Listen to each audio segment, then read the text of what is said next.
So we've discussed the bones and the exoskeleton and the appendicular skeleton, but now I want to focus on some of the joints. We'll have a kind of a general discussion of joints, and then we'll look at some of the more clinically relevant joints that are formed by a lot of the bones, largely in the appendicular skeleton that we already looked at.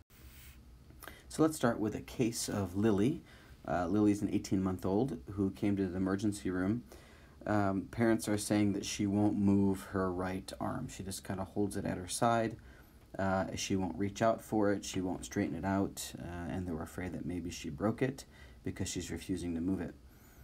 They say that the trouble seems to have begun after one of her siblings was kind of swinging her around in the air, holding her by her hands and just kind of swinging her around.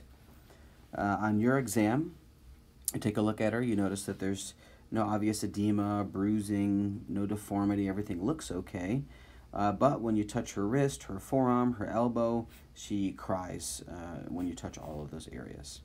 So let's keep this in mind as we kind of go through looking at some of the joints, and we'll see if we can find out where Lily's problem is.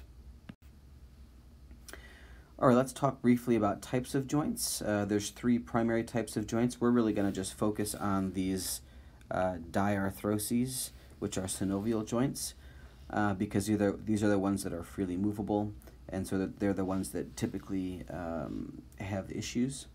But there are two other kinds of joints in the body. Synarthrosis would be a joint that does not move at all, so that would be, for example, the sutures between the skull bones. Those are technically joints, but they don't move. Or where your teeth implant into the alveolar part of the mandible or maxilla, for example. Then there are amphiarthroses, and these are very slightly movable. For example, the pubic symphysis in between the two pubic bones in the front of your pelvis. Very limited movement there, but technically not completely immovable like synarthroses.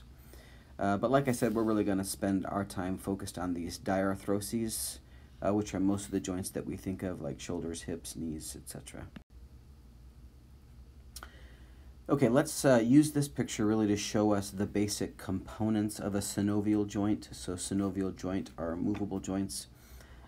First, we'll start with the bones on either side of the joint, and those bones are covered by periosteum, if you remember from the introductory bone lecture. And notice that as the periosteum covers the bone, as it gets to the joint, it basically turns into another type of tissue. You see that there?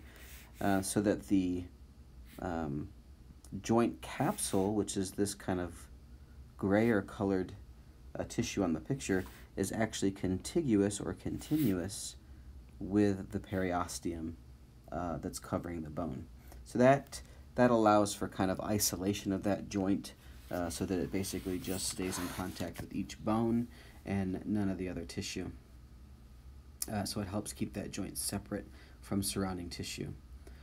Then you'll notice there are some articular cartilages. So even though joints are formed where bone come in contact with another bone, there is almost always a little bit of cartilage, you can see here, at the end of each of the bones, which is really helpful for reducing friction and grinding of bone on bone, which would be quite painful and also would be harmful to the bone. So you have articular cartilages in pretty much all of your joints.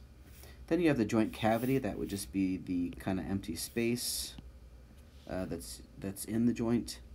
You have a synovial membrane. That's pictured here in this kind of pink lining here.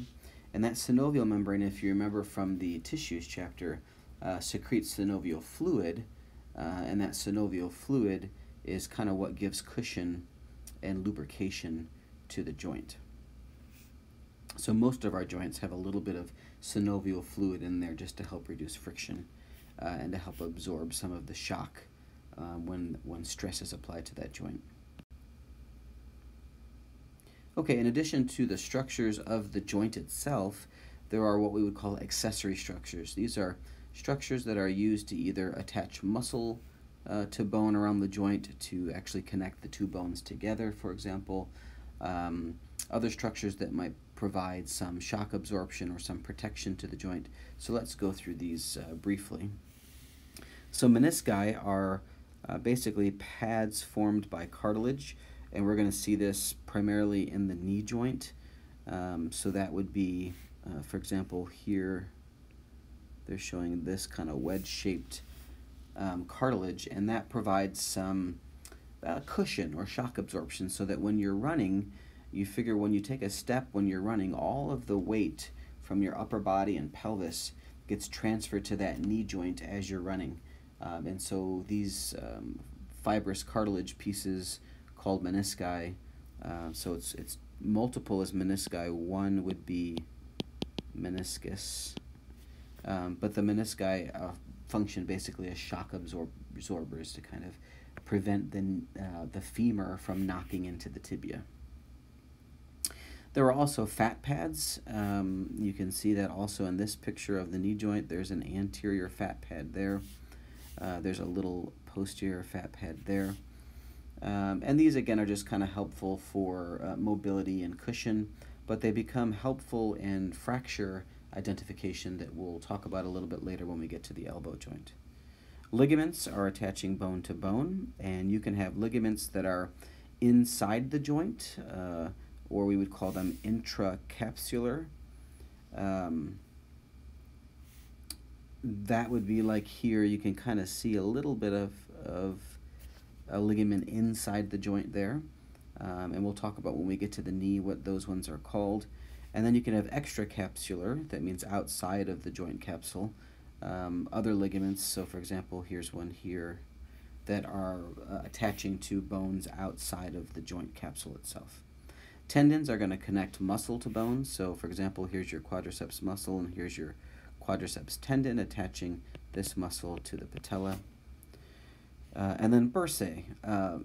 Bursae are basically, they're like tiny synovial sacs outside of the joint space. So just like you have synovial membranes that secrete synovial fluid inside the joint capsule, you also have a similar type of tissue outside of the joint capsule that's also producing a little bit of fluid and giving a little bit of cushion to protect bones, typically, either bones from other bones or bones from the external environment, and just providing a little bit of cushion there as well. But these become important when they get inflamed or infected and cause some trouble to the patient. And we'll see examples of bursae in a lot of the joints that we look at. So in general, joints are either built for strength, meaning they're kind of built to take on a lot of stress, a lot of strain, but in order to handle that stress and strain, they end up being relatively inflexible, or at least less flexible than they could be. Or joints are built for having great flexibility, which means you have great movement, great range of motion, but the more the range of motion that you have, in general, the less strength that you have. So it's really hard to get a joint that has both strength and mobility. An example of a joint that has great mobility but not so great strength would be the shoulder joint, the glenohumeral joint. That is the most mobile joint in your body. I mean, you can move your arm pretty much in any direction that you want because that joint is so flexible, so mobile.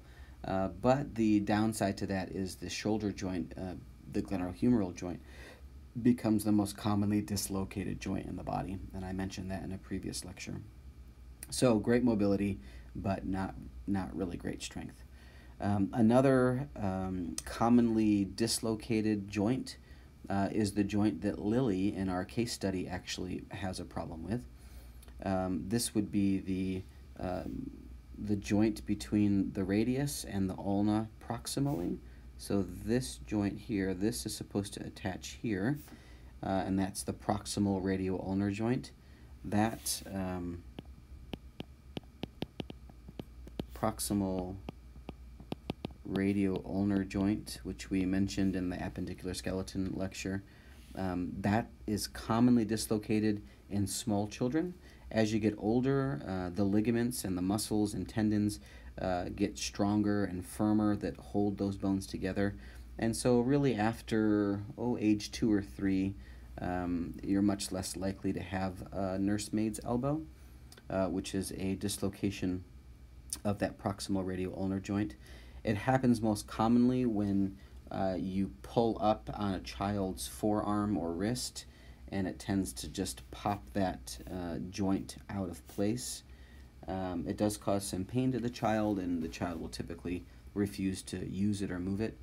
But it's very easily relocated. In fact, once it happens one time, I try to teach the parents how to do it, and often they can relocate it at home without coming in to see the doctor. When we get to lab, if you want me to show you how you relocate a nursemaid's elbow, I'll be happy to show you that. It's pretty simple. But in general, this is why I tell parents and siblings of young children, don't pick up the child by their wrists, because this joint can be easily dislocated. It may happen, for example, if you're holding a child's hand and they accidentally fall, and you kind of try and keep them from falling by pulling up on their wrist.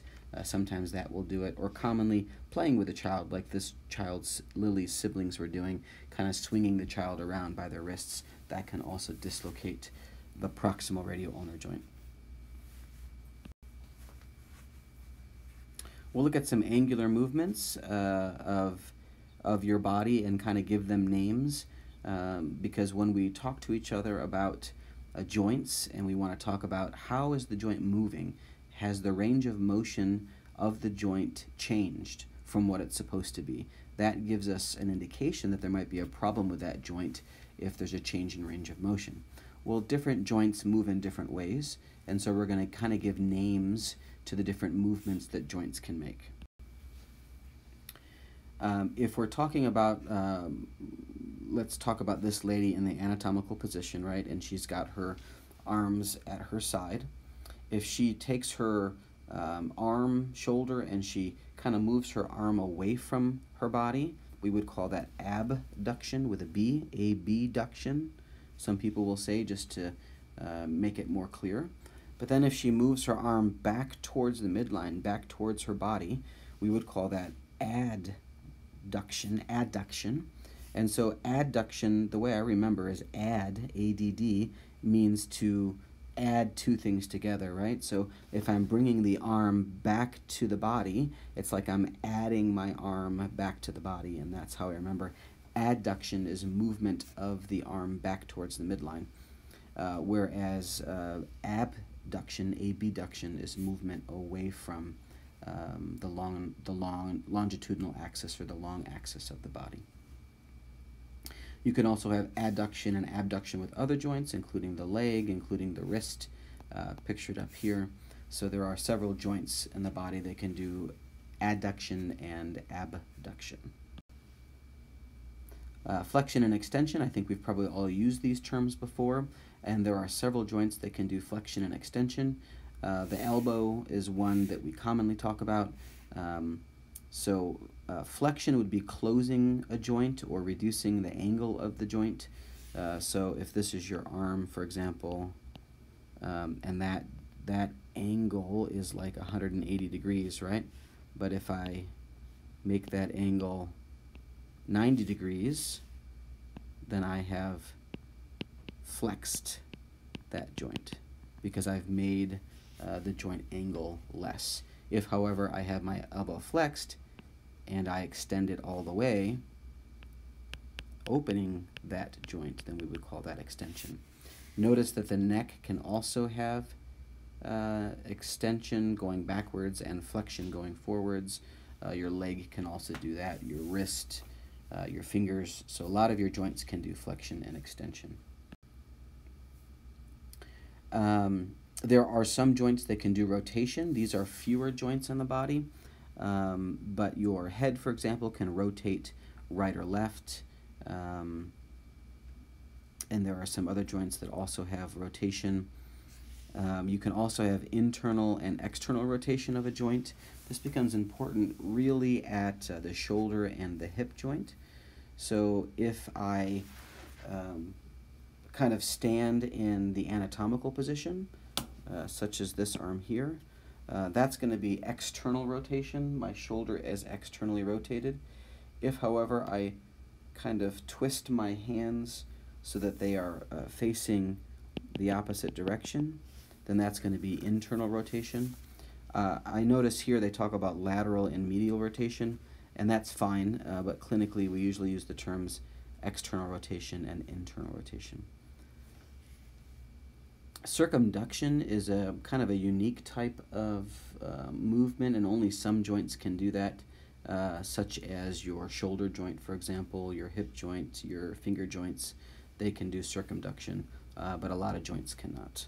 So circumduction would be this: if she starts with her arm here, and then she kind of moves her arm all the way around, that would be circumduction.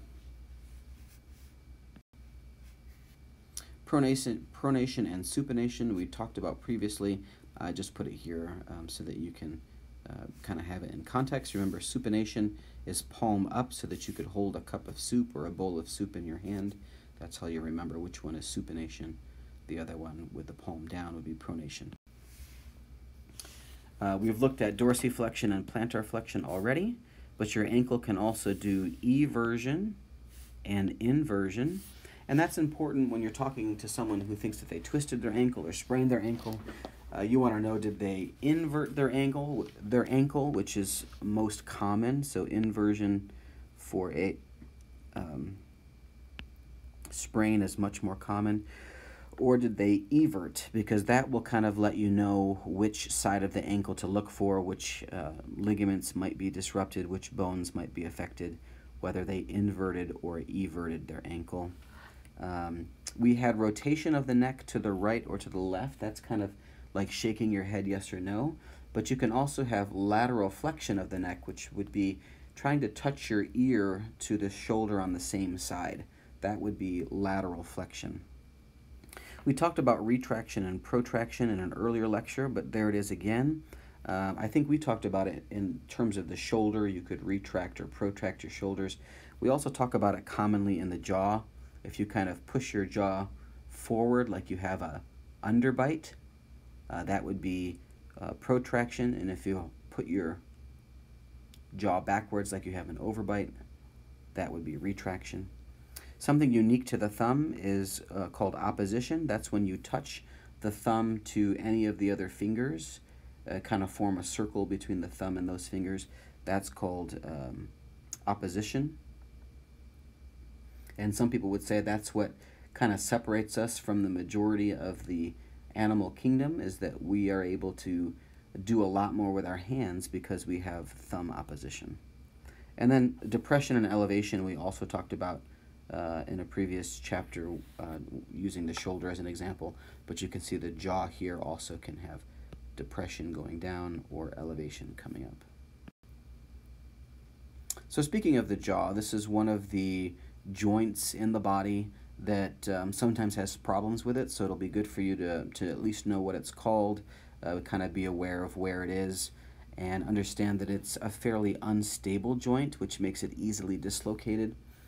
For example, if you get in a fight and somebody punches you in the jaw, often the jaw can become dislocated. It's this joint right here that's often dislocated or often has a problem. We call that the temporomandibular joint because it's the joint between the mandible and the temporal bone. So there's the temporal bone there, there's the mandible there, so the joint is the temporomandibular bone. Temporomandibular joint.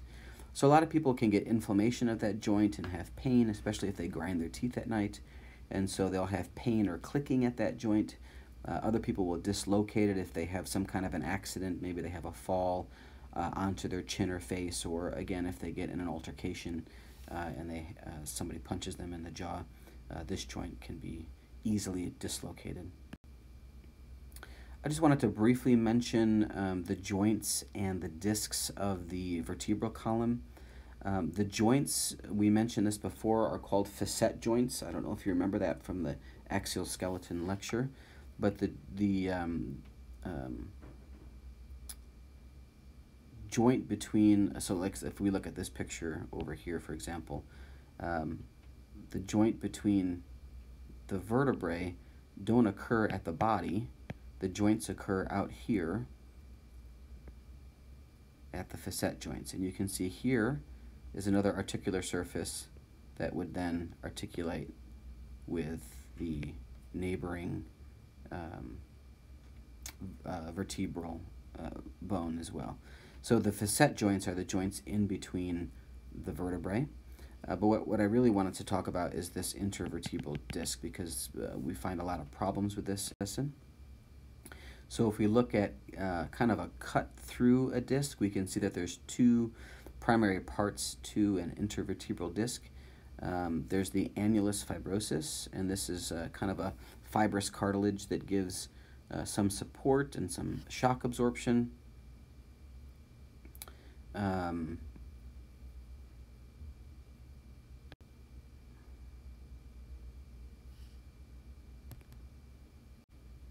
In the center of the intervertebral disc is kind of a softer, almost more like a thick gelatin, a thick kind of jelly-like substance called the nucleus pulposus. And this will become important here in a minute, because we're going to see that that's often where the problem is when you have a problem with the disc. So you have that tough outer layer, the annulus fibrosus. You have kind of a more gelatinous internal area. And then there's end plates, which we're not really going to look at, that just kind of help hold the disc in place. They kind of attach to the vertebral body on either side. And these discs are found between every vertebrae except for C1 and C2. Remember, those are the two special, the atlas and the axis, the two special vertebrae, because they're involved with movement of the head and neck, and so having a disc there would affect that movement. So there's no disc between those two. Here's a picture of an actual disc, so you can kind of see the annulus fibrosus on the outside, which is more firm and thick, and then the nucleus pulposus here in the middle. You can kind of get a sense of it being maybe a softer, more jelly-like substance. So the way that they function is they, having that kind of more jelly-like substance in the middle, the nucleus pulposus, actually helps absorb some of the shock. So there's an awful lot of weight on your vertebral column during the day, especially if you're standing, or even more if you're running. And so imagine every time you take a step, that vertebral column kind of compresses, and you go from kind of a thicker vertebra to a thinner vertebra that kind of pooches out on either side of the body. But that absorbs some of the force that's being put on that vertebral column. So it absorbs compression force, which is really their function. Sometimes, unfortunately, the annulus fibrosus begins to herniate from the middle and kind of comes out the edge, and you can kind of see it there. And when that happens, it can sometimes pinch the nerve as the nerve comes out of the spinal cord, and we call that a herniated disc or a bulging disc, and that can cause a lot of pain. Typically that goes, if it's in the lower back, that will go down part of the leg as well. So often it's that nucleus pulposus that's actually the part that's bulging in a herniated disc. I'm just showing you this picture so that you understand all of the ligaments that are involved in holding the vertebral column together. You've got ones that are in between the spinous processes, you've got some that are anterior, you've got some that are posterior, you've got some that are in between the pedicles, and so there's tons of ligaments back there that kind of keep the vertebral column straight.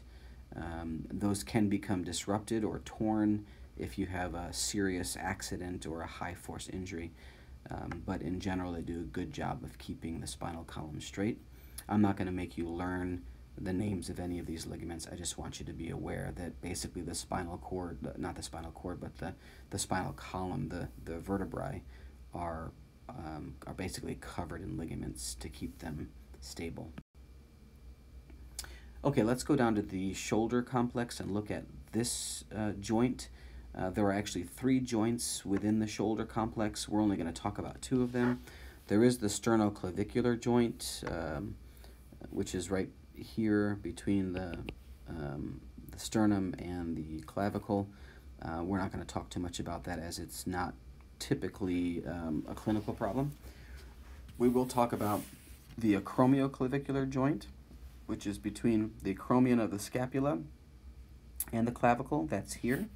And then we'll spend a bit of time talking about the glenohumeral joint, which is between the head of the humerus and the glenoid cavity of the scapula. So let's start with another case here. This is 20-year-old Matthew wrestling with his older brother. I've actually seen this exact case, though the names have been changed. And as he got kind of slammed down to the floor by his brother, he felt a sudden pop in his right shoulder. And now he's had severe pain in that shoulder and holds his arm flexed at the elbow, internally rotated, holding it against his body. Any movement at all causes severe pain in the right shoulder. When you take a look at him, you kind of remove the shirt and take a look, and you notice that the right shoulder, instead of looking rounded like a normal shoulder, it kind of has a boxy, it almost looks square compared to the other shoulder. He has some tenderness when you press on the anterior portion of the shoulder, and he refuses completely to move that shoulder or arm because of the pain. You get an x-ray to make sure that there's nothing broken and see what the shoulder looks like, and this is the x-ray that you get. So you see here is the clavicle, and you can see this is the acromion of the scapula, and the rest of the scapula is back here. Here's the spine of the scapula, and we kind of lose it back there, but there's the rest of the scapula there. Here is the glenoid cavity of the scapula, and then here's the head of the humerus and the rest of the humerus. So this head is supposed to be up here in the glenoid cavity, so this is supposed to be up there. So based on the x-ray in your exam, you probably suspect that this is a dislocated shoulder, dislocated glenohumeral joint, and there's no obvious fractures on the x-ray. I had mentioned that that's the most commonly dislocated joint. So let's look at this joint in a little bit more detail. It's what's called a ball and socket joint. You probably all learned that sometime in your schooling because it kind of looks like a ball, the head, that's kind of inside a socket, that glenoid cavity. But it's a pretty shallow cavity, which is, again, great for mobility, but not so great for strength. So that makes it fairly unstable and makes it frequently dislocated. This shoulder we're going to see on the next picture is held together by a ton of ligaments that kind of hold it in place. Oh, I guess we'll see that on the next picture. So just to give you, give you a side-by-side comparison, this one here would be a normal, if I can make an N, would be a normal shoulder x-ray. Again, you got a clavicle there, you've got the acromion here. This dark spot is the space between the acromion and the clavicle, so that would be the acromioclavicular joint, the AC joint. And then you can see the scapula is kind of, the edges of the scapula are kind of in there. There's that glenoid cavity, and now we see the head of the humerus kind of fitting right in the glenoid cavity like it's supposed to. This is Matthew's x-ray again. There's the clavicle, there's the acromion, and right here's that glenoid cavity, and here's that head of the humerus kind of dislocated inferiorly from the glenoid cavity. So that's the dislocated shoulder. So if we kind of look inside the shoulder joint, remove the humerus so we can see inside the glenoid cavity, you can kind of see this blue kind of lining. It's really kind of a thin lining at the medial aspect of the glenoid cavity. And I want to point that out because there's a name to it. It's called the labrum, at least I should say the surrounding tissue that I've kind of already outlined. That surrounding ring of tissue is called the labrum. and it's really thin, and it can sometimes be torn in injuries. So you'll hear the term a labral tear, and I just want you to know where that is. That's a tear of the tissue right there in the glenoid cavity, or at least surrounding the glenoid cavity. But what I really wanted to show you on this picture were some of the ligaments involved. So there is a ligament basically connecting each part of the major bones to each other. So this is the acromion, which, if you remember, is part of the scapula. And there is a ligament that attaches the acromion to the clavicle, and this is one that I'm going to make you learn. The acromioclavicular ligament. You see it's right here. I'm going to make you learn that because it's sometimes disrupted, and I'll show you a picture, or we'll talk about an example here in a minute. We'll see an x-ray. So you do need to learn acromioclavicular ligament. So the ligaments are named most often for the two bones that they connect. So it's connecting the acromion, which is part of the scapula, to the clavicle. So it's the acromioclavicular joint, commonly called the AC joint. There's also a coracoclavicular. Remember, the coracoid process is another part of the bones of the shoulder, and so you can have a connection between the coracoid process and the clavicle, and that's going to be the coracoclavicular ligaments. You don't have to memorize that. You can also have the coracohumeral coming this way to connect to the head of the humerus ligament, but you don't have to learn that one. You can have a coracoacromio ligament, which is here. You also don't have to learn that one. I'm just kind of letting you know all these ligaments exist. They surround the bones of the shoulder and kind of hold everything in place. The one I do want you to learn is the acromioclavicular ligament. This is kind of an anterior view of all of these ligaments as well. You can see here and here, and a ligament there, and a ligament there. There's that AC ligament that we talked about, holding the clavicle to the acromion. You'll also notice on this picture that there's some bursa. Look at this green structure here. That's the subdeltoid bursa. That's commonly inflamed in people who do a lot of activity with their shoulder, and sometimes we will actually inject a needle into there and put some steroid in there to kind of calm down inflammation in that shoulder joint. So often it's not the joint itself, which is in here, that's the problem. It's often that subdeltoid bursa that becomes inflamed, angry, irritated, and painful. Here's another picture, just even adding on more ligaments. You can see how the shoulder's held together by all these ligaments, and now look at all the different bursa. There's a bursa here, there's this big subdeltoid bursa, there's a subacromial bursa, there's bursa surrounding the tendons of the biceps, and subscapular bursa. You don't have to memorize the names of those, but just understand that they're all around there trying to protect bone from other bone and tendons from bone, but sometimes they get inflamed or infected and they become a problem. Remember, you do have to remember this ligament here, and we'll see why in this picture. So here is, again, x-ray of a shoulder. There's the clavicle, there's the acromion, this is the head of the humerus, here's the coracoid process, and here, this dark space here, that is the AC joint. So that's normal. It's supposed to be kind of small. The acromion and the clavicle should line up, and there should be a small space in between. That is the AC joint.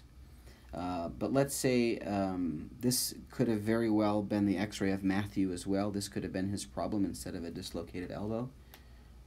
He could have had a disrupted AC joint.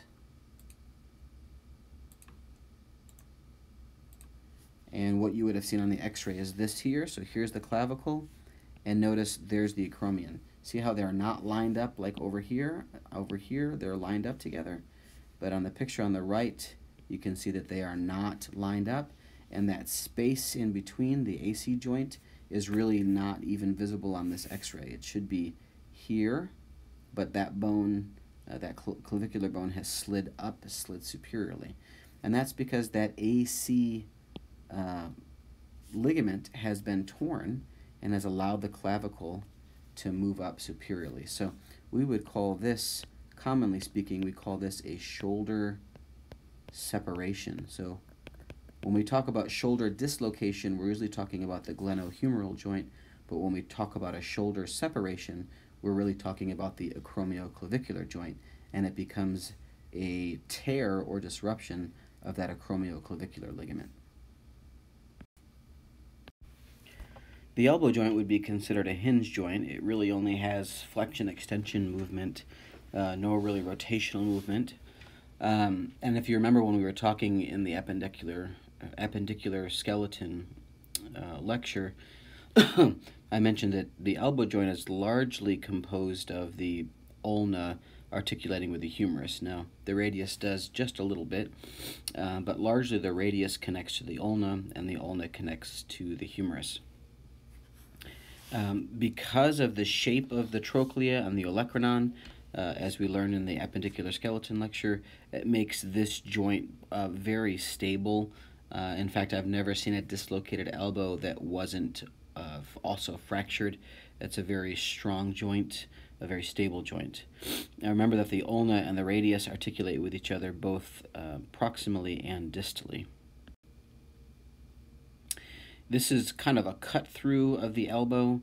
So this would be kind of the humerus is going this way, and the radius and ulna are kind of going that way. So, and you kind of cut through the elbow, and you can see how the capitulum of the humerus kind of fits here in the head. So that's where the radius does have some articulation with the humerus, but the trochlea, the kind of the shape of that, how it fits in like in a groove, as well as the olecranon on the opposite side, that's what really gives strength to the elbow joint. Just as we saw with other joints, there are lots of ligaments that kind of hold these bones together, and you don't have to learn any of the names of them. I just want you to be aware of their presence. Also, we're going to notice that there's some fat pads here, both anteriorly and posteriorly in the elbow joint, and those are going to become important here in a minute. And this bursa that is right on the olecranon, right on the point of your elbow, there is a bursa, and this bursa often becomes inflamed and becomes a clinical problem. For example, in this case here, Joe is a truck driver, and he's been having pain and swelling over the left elbow for 3 days. You can see it's kind of red and swollen there over his elbow. It's tender when you touch it. He can flex and extend the elbow fine. The joint itself seems to be okay. And that's kind of the key, really, to the story. If there is swelling inside the joint capsule, you will have reduced range of motion because of all the fluid in between the bones. It kind of limits the movement. However, if you have fluid in a superficial bursa, as is the case here with Joe, then you'll have pretty free movement of the joint because the joint itself is okay, and that kind of proves to you that the swelling is actually external to the joint, and in this case, in that bursa that I mentioned. So we call this olecranon bursitis because the olecranon is kind of that pointy part of the elbow. This is the bursa that overlies the olecranon. Basically, if it's infected, you can give some antibiotics, but often it's just inflamed, and you really just do some compression, wear some kind of an elbow sleeve to protect it. Occasionally, if it's very swollen, you can put a needle and drain the fluid. The problem is there's a risk of infection there, and the fluid tends to reaccumulate, so we try not to do that unless there's just a really large amount of fluid. Oftentimes, especially in kids, there are some elbow fractures, particularly of the distal humerus, that are very difficult to see on the x-ray. When you look at the bones actually look okay. But something that we look for are these fat pads that I mentioned. So the fat pads should be pretty much hugging the bone, right up against the bone. And if those fat pads are displaced, or if there is edema, fluid in between the bone and the fat pad, then we worry that there might be a fracture that you can't see on the x-ray, but the swelling or the edema, the fluid there, kind of gives you a hint that there's a problem. So here, for example, is that anterior fat pad, and this black stuff you can kind of see in here, that's some swelling. Here is the posterior fat pad, and again, that black stuff is kind of swollen. And so then that makes you worry that there's perhaps a fracture here because there's some kind of displacement of those fat pads from the edema. So sometimes we look at the fat pads on the x-ray in order to show a fracture that we can't see very well. The hip joint is a very stable joint. It has a very deep acetabulum. Not only that, there are tons of very strong ligaments that hold those bones together. So the hip joint itself is very rarely dislocated. Of course, there are fractures of the femur, which we talked about, and there can be arthritis there. But as far as dislocations, I've not personally ever seen one. I suppose they could happen with enough force, but very rare. Just again here, you don't have to learn the names of any of these ligaments. They're basically named after the bones that they connect, but you can just see how thick and how completely encompassing of that head and neck they are, holding the femur to the pelvic bones. Let's look at another case study as we move into the knee joint. And we'll look at Madison, who's a 21-year-old basketball player, and she says she's been having some pain in her left knee since she played in a game last night. She planted her foot and then tried to spin around her opponent, and she got a sharp pain in her knee and kind of fell to the floor. Really wasn't able to finish the game. She still has pain today. She's got some tenderness in the lateral left knee, right along the joint line between the two bones. And she has some swelling there, what we call edema of the knee. She has increased pain, particularly with flexion of the knee. You get an x-ray of her knee and the bones look normal. So the question is, where is Madison's problem? We know it's in the knee, but we're going to see the knee has a lot of structures. And so there are some key points on this exam that help us figure out where her problem might be. So let's look first at the anatomy of the knee joint, and then we'll come back to Madison and see where her problem is. Okay, so if we look at the knee joint, we mentioned before that that's really formed by the articulation of the femur with the tibia. The fibula really is down here. There is no articulation with the femur. It really just articulates with the tibia. And then, of course, we have the patella or kneecap floating above the distal femur.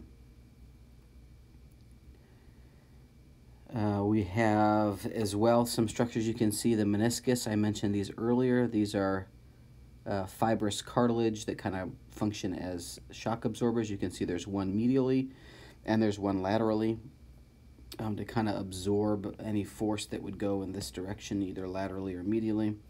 And then there are numerous tendons and ligaments. You can see here there's a medial collateral ligament. You can see here's a lateral collateral ligament. You can see internally there's a posterior cruciate ligament and there's an anterior cruciate ligament. We'll see on some other pictures here in a minute.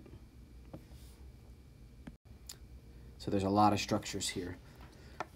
So there again, if we kind of tear away some of the external structures and we look anteriorly, there's a lateral and medial condyle of the femur, which articulate with the tibia.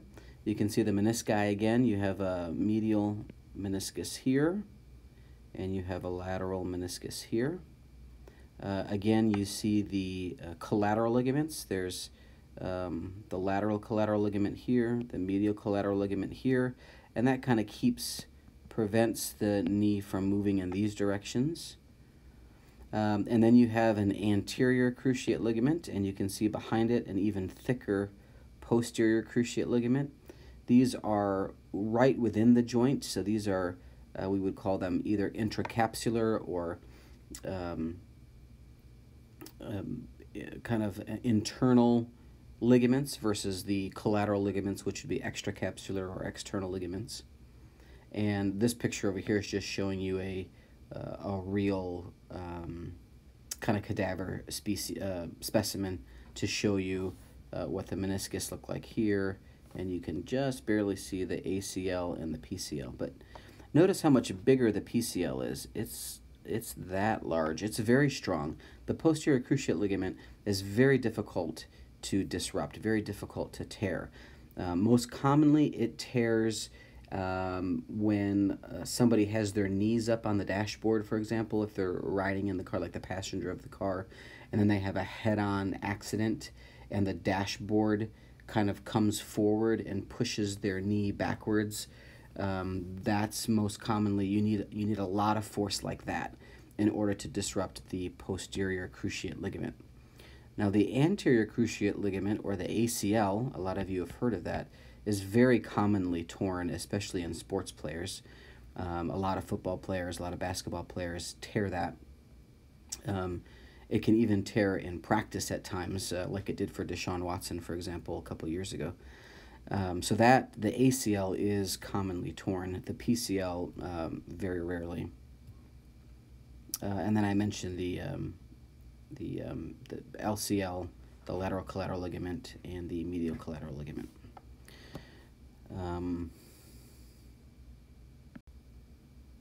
Here we go. Yeah, this gives us a better picture of that, the PCL. This is now looking posteriorly, so this would be the popliteal fossa here. And you still got lateral and medial condyles, but now we're looking at the back end. You can see the meniscus, lateral and medial there.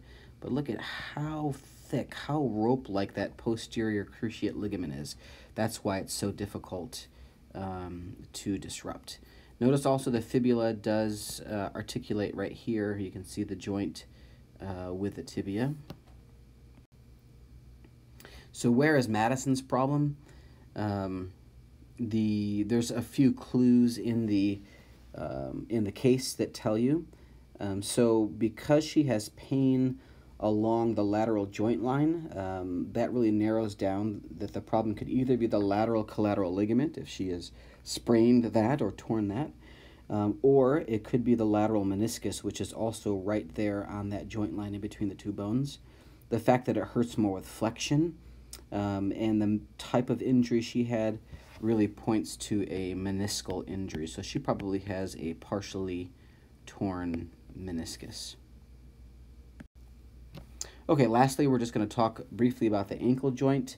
It's quite commonly sprained, occasionally dislocated, depending on the force of injury, but in general is a fairly stable joint.